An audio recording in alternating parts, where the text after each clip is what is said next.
महाकारुणिक तथागत भगवान गौतम बुद्ध की महाकारुणिक तथागत भगवान गौतम बुद्ध की महाकारुणिक तथागत भगवान गौतम बुद्ध की परम पूज्य बोध सतगुरु बाबा साहब अम्बेडकर की परम पूज्य बोध सतगुरु बाबा साहब अम्बेडकर की नमो बुद्धाय जय भीम जय प्रबुद्ध भारत जय प्रबुद्ध भारत।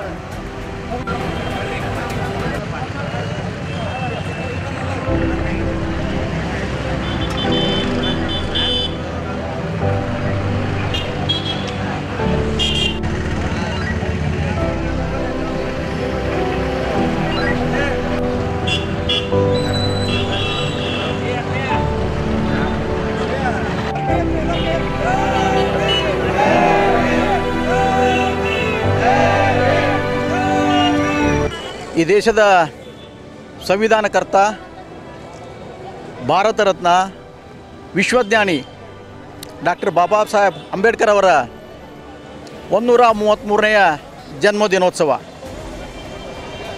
ಈ ದಿನವನ್ನು ವಿಶ್ವದ ಜ್ಞಾನ ದಿನವಾಗಿ ಭಾರತದಲ್ಲಿ ಅಷ್ಟೇ ಅಲ್ಲ ಇಡೀ ವಿಶ್ವದಲ್ಲೇ ಅತಿ ಸಂಭ್ರಮದಿಂದ ಜನ ಆಚರಿಸ್ತಾ ಇದ್ದಾರೆ.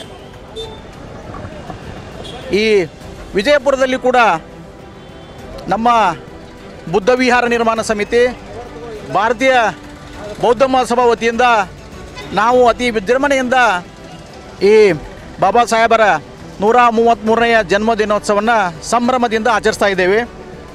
ಈಗ ತಾವು ನೋಡ್ತಿರುವ ಹಾಗೆ ನಾವು ಇಲ್ಲಿ ವಿಜಯಪುರದ ಅಂಬೇಡ್ಕರ್ ಸರ್ಕಲ್ನಲ್ಲಿ ನಾವೆಲ್ಲರೂ ಸೇರಿಕೊಂಡು ಎಲ್ಲ ಜನ ಸೇರಿಕೊಂಡು ಬಾಬಾ ಸಾಹೇಬರಿಗೆ ಮಾಲಾರ್ಪಣೆ ಮಾಡಿ ಅವರಿಗೆ ಗೌರವ ವಂದನೆ ಸಲ್ಲಿಸಿ ನಾವು ಅವರಿಗೆ ಗೌರವವನ್ನು ಸಲ್ಲಿಸಿದ್ದೇವೆ.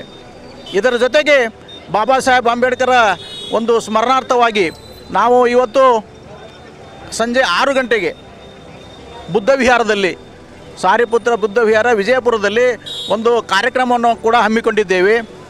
ಆ ಕಾರ್ಯಕ್ರಮದಲ್ಲಿ ಮುಖ್ಯವಾಗಿ ವಿಶೇಷವಾಗಿ ನಾವು ಒಬ್ಬ ವಿಶೇಷ ಲೇಖಕರನ್ನು ಮಾತುಗಾರರನ್ನು ಕರೆಸಿದ್ದೇವೆ. ಅವರ ವಿಶೇಷ ಏನಂದರೆ ಅವರು ಬಾಬಾ ಸಾಹೇಬ್ ಅಂಬೇಡ್ಕರ್ ಅವರು ಮಹಿಳೆಯರಿಗೆ ಮಾಡಿದ ಒಂದು ಪರೋಪಕಾರ ಅಂದರೆ ಮಹಿಳಾ ಸಬಲೀಕರಣ ವಿಷಯದಲ್ಲಿ ಮಾಡಿದ ಒಂದು ಮಹತ್ ಕಾರ್ಯದ ಬಗ್ಗೆ ಅವರು ತಮ್ಮ ಮಾತಿನಲ್ಲಿ ತಿಳಿಸ್ಕೊಡ್ತಾ ಇದ್ದಾರೆ. ಅದಕ್ಕೆ ದಯವಿಟ್ಟು ಎಲ್ಲ ಸಹೋದರ ಸಹೋದರಿಯರು ಎಲ್ಲರೂ ಮತ್ತು ಎಲ್ಲ ಅಂಬೇಡ್ಕರ್ ಅಭಿಮಾನಿಗಳು ಬುದ್ಧನ ಅನುಯಾಯಿಗಳು ಇಂದು ಸಂಜೆ 6 ಗಂಟೆಗೆ ನಾವು ಬುದ್ಧ ವಿಹಾರಕ್ಕೆ ಆಗಮಿಸಿ ಈ ಕಾರ್ಯಕ್ರಮವನ್ನು ಯಶಸ್ವಿಗೊಳಿಸಬೇಕೆಂದು ಕೋರ್ತಾ ನಾವು ಮತ್ತೊಮ್ಮೆ ಬಾಬಾ ಸಾಹೇಬ್ ಅಂಬೇಡ್ಕರ್ ಅವರ ಈ ಜನ್ಮದಿನೋತ್ಸವ ಶುಭಾಶಯಗಳನ್ನು ಎಲ್ಲರಿಗೂ ತಿಳಿಸ್ತಾ ಇದ್ದೇವೆ. ಜೈ ಭೀಮ್, ಜೈ ನಮೋ ಬುದ್ಧಾಯ. ಜೈ ಭೀಮ್, ಜೈ ಭೀಮ್, ಜೈ ಭೀಮ್. ಇವತ್ತು ಬಾಬಾ ಸಾಹೇಬ್ ಅಂಬೇಡ್ಕರ್ 133ನೇ ಹುಟ್ಟುಹಬ್ಬದ ದಿನವಾಗಿದ್ದು ಮಹಾಮಾನವತಾವಾದಿ ವಿಶ್ವಜ್ಞಾನಿ ಭಾರತ ರತ್ನ ಬಾಬಾ ಸಾಹೇಬ್ ಅಂಬೇಡ್ಕರ್ ಜಯಂತಿಯನ್ನು ಅತ್ಯಂತ ವಿಜೃಂಭಣೆಯಿಂದ ವಿಜಯಪುರ ಜಿಲ್ಲೆಯಲ್ಲಿ ನಾವು ಆಚರಿಸ್ತಾ ಇದ್ದೇವೆ. ಅಷ್ಟೇ ಅಲ್ಲ, ಜಗತ್ತಿನಾದ್ಯಂತ ಈ ಮಹಾಜ್ಞಾನಿಯ ಒಂದು ಜನ್ಮ ಉತ್ಸವವನ್ನು ಆಚರಿಸ್ತಾ ಇದ್ದೇವೆ ಅತ್ಯಂತ ಸಡಗರ ಸಂಭ್ರಮದಿಂದ. ಅದರಂತೆ ಕೂಡ ಇಲ್ಲಿ ಬಿಜಾಪುರ ಜಿಲ್ಲೆ ಸರ್ಕಲ್ನಲ್ಲಿ ಕೂಡ ನಾವು ಇವತ್ತು ಅಪಾರ ಜನರನ್ನು ಸೇರಿ ಅವರಿಗೆ ನಾವು ನಮನವನ್ನು ನುಡಿದಿದ್ದೇವೆ. ಮತ್ತು ಸಾಯಂಕಾಲ 6 ಗಂಟೆಗೆ ಬುದ್ಧ ವಿಹಾರ ಜಲನಗರದಲ್ಲಿ ಕೂಡ ನಾವು ವಿಶೇಷ ಕಾರ್ಯಕ್ರಮವನ್ನು ಆಯೋಜಿಸಿದ್ದೇವೆ. ಬಾಬಾ ಸಾಹೇಬ್ ಅಂಬೇಡ್ಕರ್ ಅವರ ನೆನಪುಗಳನ್ನು ನಾವು ಮಾಡುತ್ತಾ ವಿಶೇಷ ಕಾರ್ಯಕ್ರಮ ಆಯೋಜಿಸಿದ್ದೇವೆ. ಎಲ್ಲರೂ ತಾವು ಬಂದು ಅಲ್ಲಿ ಅವರ ಸ್ಮರಣೆಯನ್ನು ಮಾಡಬೇಕೆಂದು ಕೇಳಿಕೊಳ್ಳುತ್ತೇನೆ.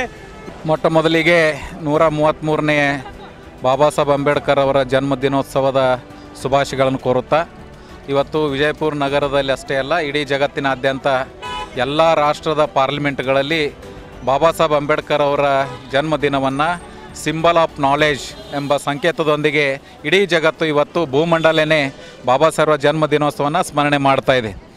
ಜಗತ್ತಿಗೆ ಬೆಳಕನ್ನು ನೀಡಿದಂಥ, ಬುದ್ಧರ ಮಾರ್ಗದಲ್ಲಿ ನಡೆದಂಥ ಬಾಬಾ ಸಾಹೇಬರು ಇಡೀ ತನ್ನ ಕುಲಬಾಂಧವರಿಗೆ ಮತ್ತು ಶೋಷಿತ ವರ್ಗಕ್ಕೆ ಒಂದು ಸಂದೇಶವನ್ನು ಕೊಟ್ಟಿದ್ದರು. ಅದು ಭಾರತದಲ್ಲಿ ಜನಿಸಿದಂಥ ಬೌದ್ಧ ಧರ್ಮವನ್ನು ಎಲ್ಲರೂ ಅದರ ಪಾಲನೆಯನ್ನು ಮಾಡಬೇಕು ಮತ್ತು ಭಾರತವನ್ನು ಬೌದ್ಧಮಯ ಮಾಡಬೇಕು ಅನ್ನೋ ಕನಸಿತ್ತು. ಆ ನಿಟ್ಟಿನಲ್ಲಿ ಬುದ್ಧವಿಹಾರ ನಿರ್ಮಾಣ ಸಮಿತಿ ಮತ್ತು ಭಾರತೀಯ ಬೌದ್ಧ ಮಹಾಸಭಾ ತಮ್ಮದೇ ಆದಂಥ ಮಾರ್ಗದಲ್ಲಿ ನಡೆದು ಬಾಬಾ ಸಾಹೇಬರ ಒಂದು ಸಿದ್ಧಾಂತವನ್ನು ತಮ್ಮ ಜೀವನದಲ್ಲಿ ಅಳವಡಿಸೋ ಮುಖಾಂತರ ಸಮಾಜದಲ್ಲಿ ಅದನ್ನು ಪ್ರಚಾರ ಪ್ರಸಾರ ಮಾಡಿ ಭಾರತವನ್ನು ಬೌದ್ಧಮಯ ಮಾಡಬೇಕು ಅನ್ನೋಂಥ ಒಂದು ನಿರ್ದಿಷ್ಟವಾದಂಥ ಗುರಿಯನ್ನು ಇಟ್ಕೊಂಡು ಸಂಘಟನೆ ಕೆಲಸ ಮಾಡ್ತಾಯಿದೆ. ನಮ್ಮ ಬುದ್ಧಾಯ ಜೈ ಭೀಮ್. ಓಕೆ.